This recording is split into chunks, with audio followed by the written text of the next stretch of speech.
Hello everyone, welcome back to my another video. তো এটা আমার প্রথম ব্লগ যেটাতে আমি ভয়েস ওভার দিচ্ছি। আশা করি আপনাদের সবার ভালো লাগবে।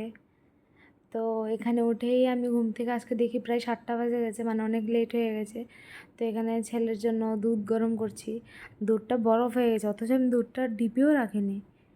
তো আমি ওর স্কুলের জন্য আজকে বানাবো ময়দা দিয়ে এই লুচিটা বানাবো, লুচি আর আলুর যে ভান্ডারা সবজিটা হয় ওটা বানাবো।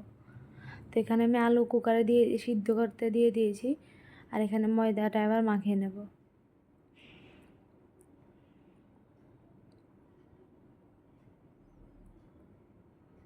তো যেহেতু এটা আমার প্রথম ব্লগ যে ভয়েস ওভার দিচ্ছি, তো আমি একটু নার্ভাস ফিল করছি। তো যদি আপনাদের কেউ খারাপ লাগে তাহলে প্লিজ আমাকে মাফ করে দেবেন, আর আমার ব্লগটা শেষ পর্যন্ত দেখার অনুরোধ রইল।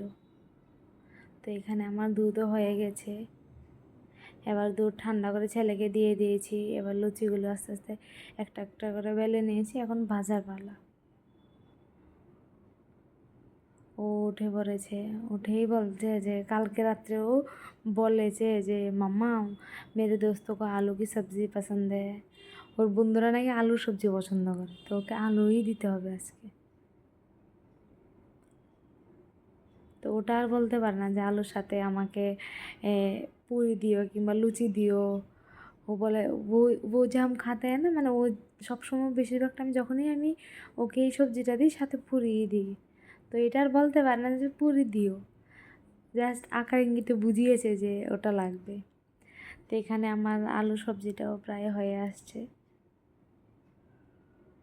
তারপর ওকে স্কুলে পাঠিয়ে এসে দেখি যে ঘর প্রচুর অগোছালো, অনেকগুলো কাপড় কালকে দিয়ে দিয়েছি, ওইগুলো আর গুছানো হয়নি। এসেই আগে ওইগুলো গুছাতে লেগেছি, কারণ ঘর গোছানো না থাকলে আগে অন্য কাজ রান্না এখানে গিয়েও মন এখানেই থেকে যায় যে ঘরটাও গোছালো অগোছালো।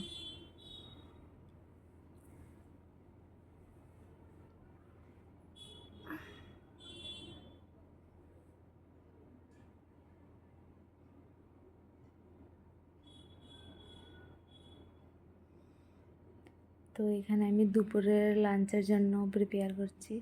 তো আজকে বানাবো ডিম দিয়ে একটা দুষ্টু রেসিপি আর কি, ফাঁকিবাজি।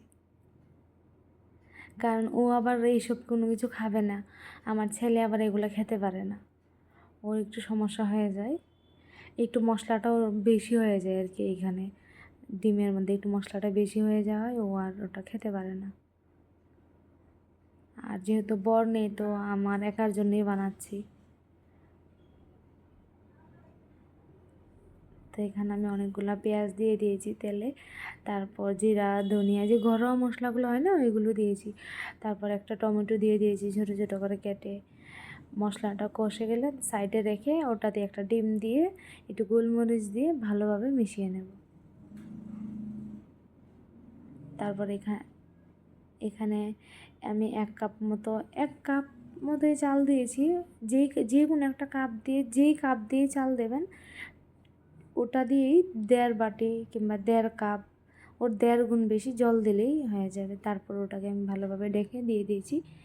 তো এখানে আমার রেডি এগ পোলাও বলেন, যাই বলেন, ফাঁকিবাজ একটা রেসিপি আর কি।